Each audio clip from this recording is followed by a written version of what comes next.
Hello mga kaguro, kumusta po? Sa episode natin ito, ating matutunghayan ang ulat na kung saan mapapanood natin ang mga accomplishment ng DepEd sa taong 2024 at ang mga magiging plano pa nito sa ngayong taong 2025. Kasama na rito yung mga magiging benefits natin ng mga kaguruan. Halika kayo at panoorin natin.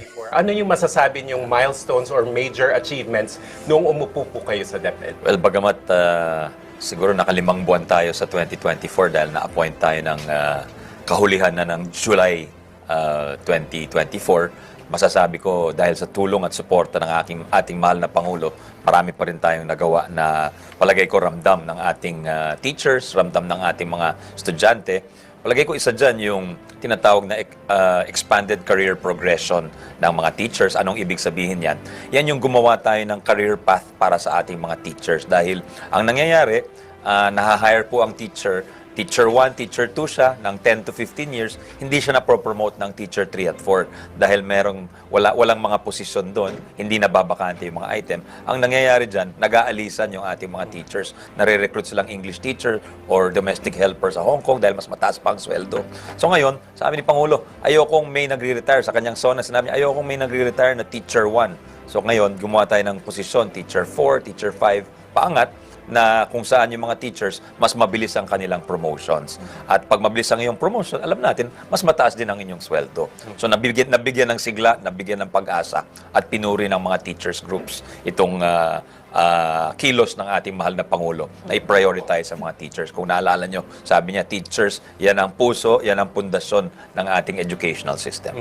Tuwing kailan ginagawa SEC yung assessment at sa 5 buwan ng inyong panunungkulan, marami na bang na-promote? Yes, that's an ongoing process. There will be thousands, maybe tens and hundreds of thousands who will be benefited by this career progression. At mas mabilis ang kanilang promosyon, mas mataas ang pagtaas nila, at hindi sila kasi alam mo sa mga teacher, hindi lahat financial eh. Sa kanila, yung psychological, yung recognition na napapansin sila, nabibigyan halaga sila. Mahalaga sa mga teachers yan. Kasi bokasyon ng pagtuturo. Yes, it's not an ordinary occupation. Sa teacher, mahalaga yung makita niya tumaas ang kanyang estudyante o nakilala siya nung kanyang mga superiors, mga principals, and more so by the President. Imagine yung pride ng isang teacher nung sinabi ni Presidente yun. Ano na po ba, sir, ang basic salary grade ng isang teacher? Kasi di ba nung nagtaas ng sweldo ang mga sundalo at pulis, sabi dapat pati teachers din. Somehow po ba nagpantay na or may konti pa rin dapat i-adjust? Parang nagpantay at baka with the salary standardization, baka laktawan pa. So yun din ang isang magandang kilos o aksyon ng ating mahal na Pangulo. Ginawa niya yung salary standardization ng ating nasakop ang ating mga teachers and non-teaching personnel. So kung dati ang teacher 1 ang tinatanggap mga 400,000 sa isang taon, it comes out to around 27,000 per month, pero 400,000 with benefits. Tumaas yun ng 40,000 sa isang taon dahil sa ginawa ni Presidente. At tataas pa yon in the future. So talagang yung 40,000 na yon magagamit ni teacher sa kanyang pamilya, sa kanyang home loan, sa kanyang pautang. Alam natin, maraming utang minsan ng ating mga teachers. At sinasabi nila kailangan itaas yung kanilang sahod at mga benepisyo. Itong ginawa ng ating ni President Bongbong, talagang na-appreciate ng ating mga teachers. So, ang naging tendency dyan, yung mga private school teachers lumilipat sa public school dahil mas mataas na yung sweldo nila. Galing mo, Weng. Ba't alam mo yun? Totoo yan.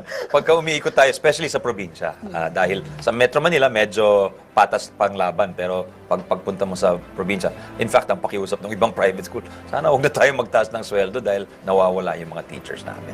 So, okay. So, paano naman, sir, nakatulong ang DepEd sa access to education ng mga kababayan nating mahihirap at saka lalo na yung mga nasa liblib na lugar? Well, yung sa access to education, meron tayong pinapalakas natin yung alternative learning system. Ano po ito? Ito po yung sistema na yung mga wala sa formal na edukasyon. Ibig sabihin, hindi naka-enroll sa grade 1 or sa kinder, minsan nagda-drop out siya or minsan nagkaroon ng problema sa pamilya, gustong bumalik. So meron tayong alternative learning system na iba ang pace para mas hindi mahirapan masyado adjust o makabalik sa educational system ang ating mga kababayan. So minsan kahit matanda na, pwede pa rin kumuha ng high school degree. In fact, in extreme circumstances, minsan may nakikita tayong mga senior citizens na kumukuha ng senior high school. So yun, pwede yun. At any age. It's never too late to learn. Ika nga, itingin ko yan ang gustong sabihin ng ating mahal na Pangulo. Dahil alam niya, importante yung upskilling, yung reskilling. So kahit yung tinatawag ng micro-credentials, kahit hindi ka naka-enroll, pwede mo pa rin pagandahin yung inyong kwalifikasyon, yung inyong competencies, yung inyong skills. At yun, that will translate to a better quality of life dahil mas maganda yung trabaho mo pwedeng applyan. Ito yung parang mga night school, sir, sa ibang private institutions. Not necessarily night school. In fact, sometimes simultaneous sa classroom. May mga alternative learning centers sa ibang lugar. Hindi lahat, pero so akma minsan at saka yung mga taga-DepEd, umiikot ng mga bahay yan. Tinitingnan nila, naka-enroll ba si anak mo, lahat ng anak mo naka-enroll. Kung may nakidas lang hindi naka-enroll, ipapasok nila sa alternative learning system. So tapos yung sa inclusiveness, pinalawak rin under the leadership of President Marcos, yung madrasa, yung sa Muslim learners.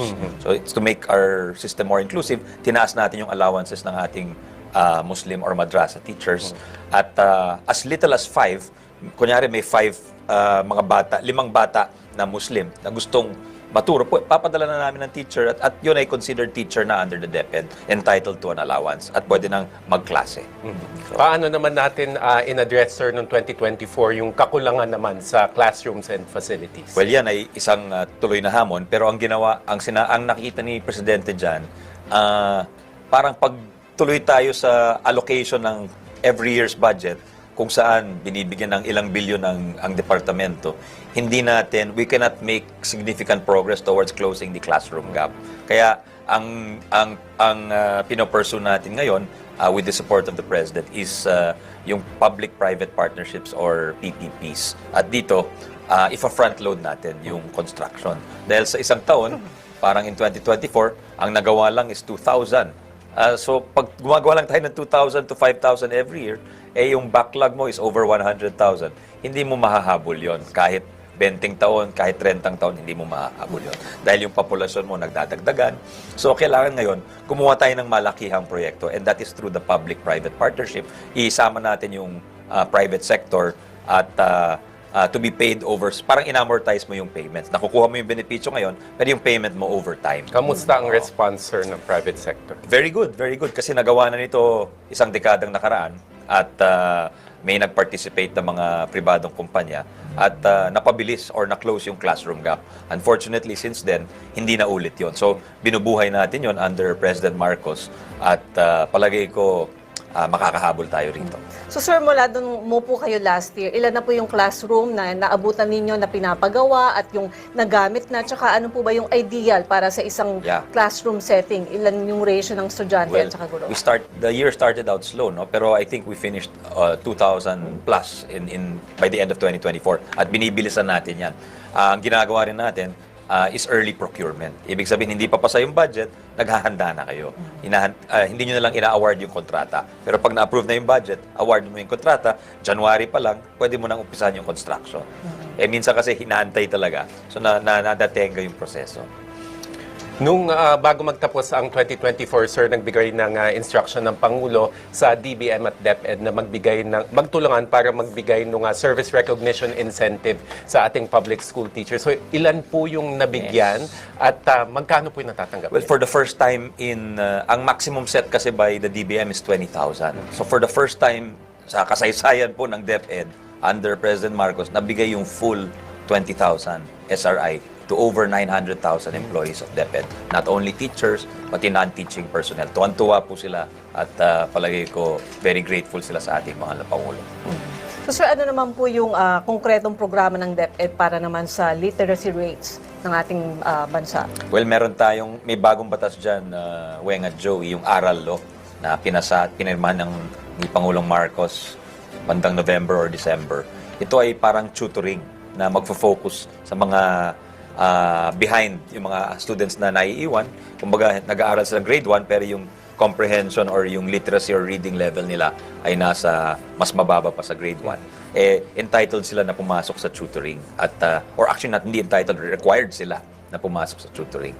Ito ang magiging panibagong or bagong program ng departamento para maihabol natin yung mga estudyante natin are learning at the correct grade. Kumbaga, kung grade 2 siya, dapat yung learning comprehension niya pang grade 2 din. Dahil nakikita natin ngayon, kahit graduate ho ng grade 7, minsan yung level ng bata, grade 2, grade 3 pa lang. So yun, naghahabol pa tayo pagdating sa literacy at pati na rin sa math and science skills, hinahabol din po natin yan. So, paano yung, yung tutoring? Saan po manggagaling yung tutor sa public it school could system be, din? kasi meron tayong mga teachers na passers ng licensure exam or let passers, pero hindi pa sila teaching formally. So yun ang priority natin dahil there's, I think 40 or 60,000 of them na nakapasa na, pero hindi pa na-hire. Pero ma-hire yun, maybe in the course of 2025, we will be hiring 20,000 teachers. Pero ibig sabihin, meron pa tayong a few thousand na hindi pa na-hire. Yun ang magiging priority. At pwede rin yung mga in-service or pre-service teachers, ibig sabihin yung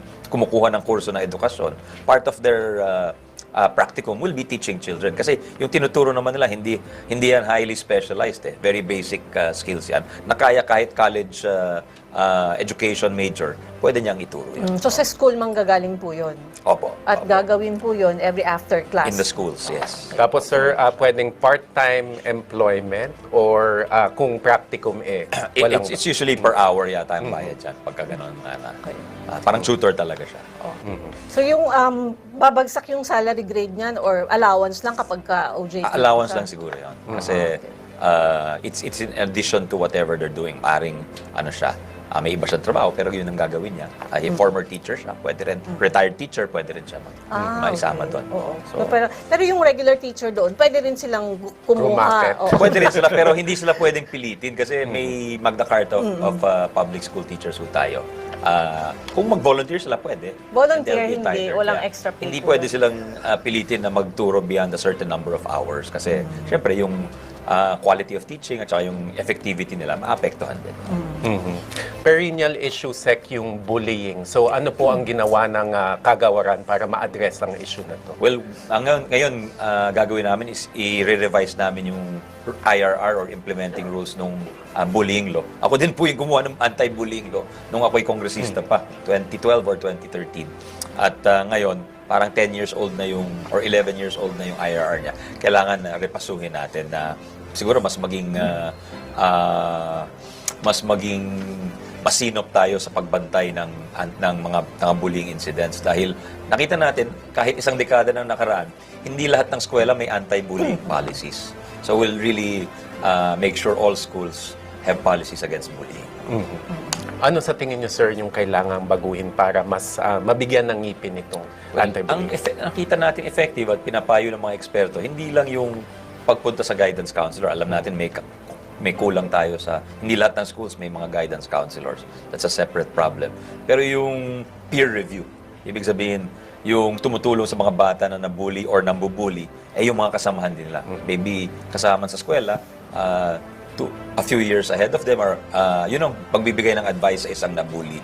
Or kaya yun ang mag-share ng experiences niya. At yun, kasi minsan parang nahihiya yung bata na mag-confide dun sa counselor at mas nagsasabi siya o nagkikwento kapag kasama niya sa eskwelahan, mas komportable siyang sabihin. Paano naman doon sa mga bully? Hindi sila magkakaroon ng parang intervention, kausapin yung magulang, yung estudyante? Kailangan talaga ng intervention at ang nakalagay sa rules o sa batas is isasama yung pamilya. Dahil kadalasan may ang origin ng bullying incidents sa family din. Yes. Minsan, sad to say, minsan naabuso din yung bata sa bahay. Or minsan, subjected to physical and psychological abuse yung mga bata. Both the bullies and the bullied. Yes. So, kasi ako, anak ko, nabully siya sa school last year. So parang nagsabi lang ako sa teacher, pero yung bully, sila yung pinatawag. So parang nalaman namin na wala yung magulang niya. So may guardian lang siya. Kaya parang sinabi ko sana ko, intindihin mo na lang yung situation ng Yes, classmates yes. mo. Basta Medyo- kailangan ng attention. Tama po. Maganda yung payo po ninyo. In cases, sir, na yun nga, walang guidance counselor kasi hindi naman lahat. So, ano po dapat yung basic skill or ina-upskill ba natin yung principal, yung teacher Yeah, we need para some counseling skills and mamigay. training. Meron tayo niyan. And also, may bagong batas yung pinasa ng Congress late last year, yung Mental Health and Wellbeing Yes. Act. So yan, doon, isa sa mga nasolusyonan na problema, yung lack of guidance counselors sa eskwelahan. At kahit guidance, parang advisor, lower level, pwede na magtrabaho bilang guidance counselor. Ang problema kasi dyan is yung under the Licensure Act, kailangan may master's degree ang isang guidance counselor. Mula nung napasa yung batas na yon or yung requirement na yon, parang nabakante lahat ang thousands of guidance counseling positions. We have over 4,400 vacancies. At ang problema, walang kumukuha ng guidance counseling sa college. So, yung supply at demand hindi nagtutugma. So, hindi ba siya pwedeng yung kahit hindi ka graduate ng psychology or ano, tapos gusto mo mag-masters ng ganito, pwede rin? I think as temporary, but ideally yung occupant ng position must be the holder of a degree. Alright?